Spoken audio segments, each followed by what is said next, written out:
Alléluia, Alléluia, Alléluia. Jeudi 22 janvier 2026, série de questions-réponses. Moniteur Frère Samuel Ademola Boladi. Notre prière habituelle est que Dieu soit continuel avec nous. Prions.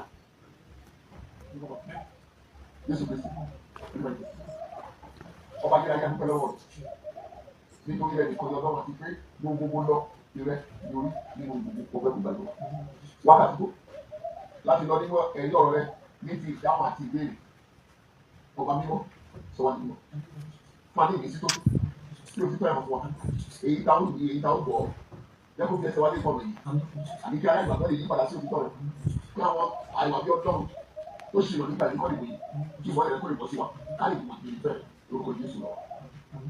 ṣe lọ sí àfàlà wàfẹ́ alóògbé ẹni dàkí lọkọ àbíọ́nà ẹ̀ka sílẹ̀ lọ́sí dé àdéhùn ẹ̀dá fún ìkọ́ta tẹ́kọ̀ọ́sì àti kọ́bí lórí ìgbésẹ̀ tàbí and not on the of the last one news for the king of power and glory forever. Amen. So praise God. Hallelujah. Hallelujah. Hallelujah. Hallelujah. Hallelujah.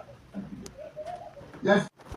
Oui, soyez une fois encore les bienvenus sur le plateau pour la rubrique des séries de questions-réponses sur la plateforme True Order in Season.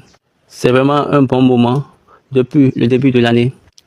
Le mardi passé, nous avons eu la possibilité de parler par rapport à la structure de l'Église. La structure de l'Église. Nous avons quitté le principe de l'Église. C'est-à-dire quoi? On a parlé de la Trinité. Mais sur cette plateforme, nous avons dit que c'est la dualité dans la Trinité. Deux personnes qui travaillent en trois dispensations.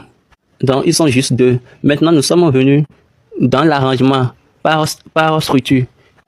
Toutes personnes dans cette communauté qu'on appelle Église, ils sont en même temps le peuple. Ils sont son peuple et les brebis de son pâturage. Le peuple et les brebis du pâturage de Dieu. Donc si nous sommes les personnes et les brebis de son pâturage, donc là on a encore besoin d'un organigramme pour les brebis.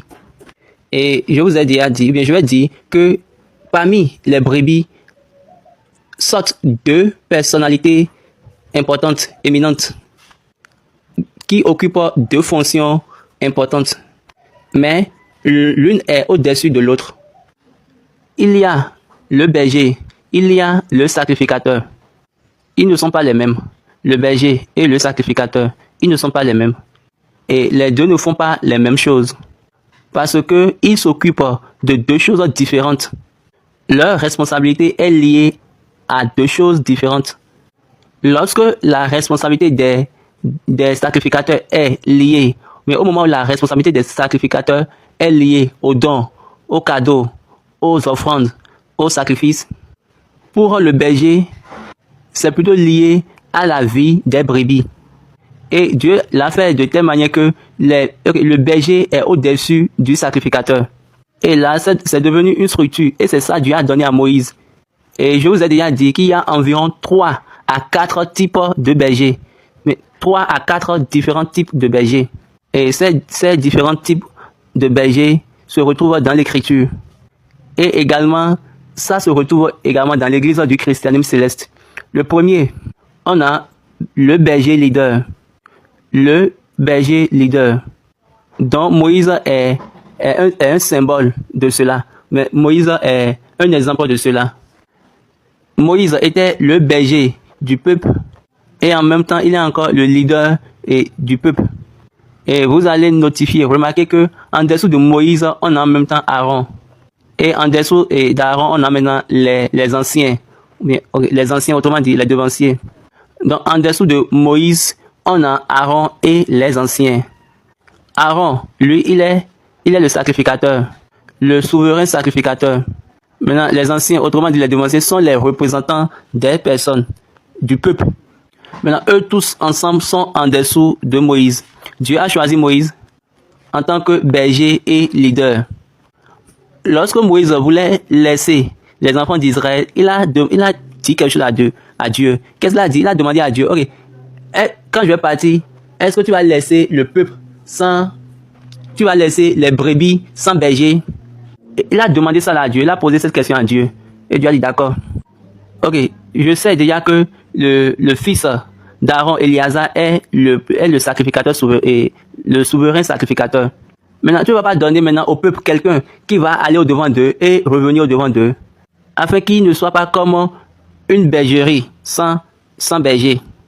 Et de là, Dieu a choisi Josué. Et Josué est devenu un berger honoré, ou bien un capitaine berger. Il est devenu un berger honoré, ou bien un capitaine berger. Regardez bien l'ordre que j'ai donné aux autres. L'autre là, j'ai dit, il est berger leader Moïse. Maintenant, Josué, lui, on peut l'appeler capitaine berger ou bien berger honoré. Parce qu'il n'est pas totalement berger, n'est pas totalement un berger. C'est pour cette raison Dieu a dit à Moïse, mets un peu de ton honneur sur lui, afin que les personnes puissent l'obéir. Maintenant, le deuxième type de berger, on a berger roi. Le berger roi. Et David est le symbole de ce type. Et quand vous voyez David, il a quitté les troupeaux. Comme Moïse lui-même avait quitté les troupeaux. Mais David, lui, a quitté les troupeaux et Dieu l'a maintenant rendu roi. Et de là, il avait la capacité de prendre soin de la vie du peuple.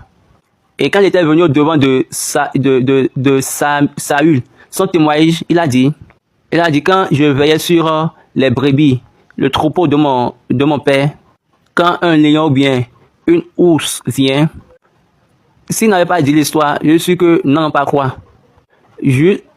Même au moment où il racontait l'histoire, personne ne croyait à cause de son jeune âge. Mais en réalité, c'est quelque chose qui s'est passé vraiment avec lui. Et il a donné le témoignage, il a dit, cet incirconcis sera comme l'un de ces animaux que j'ai tués. Et vous-même, il a tué Goliath avec Pierre.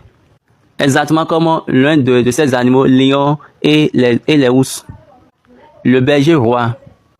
Après, nous avons maintenant le berger sauveur. Et vous savez que Jésus lui-même, il a dit, je suis le bon berger. Lui qui a immolé sa vie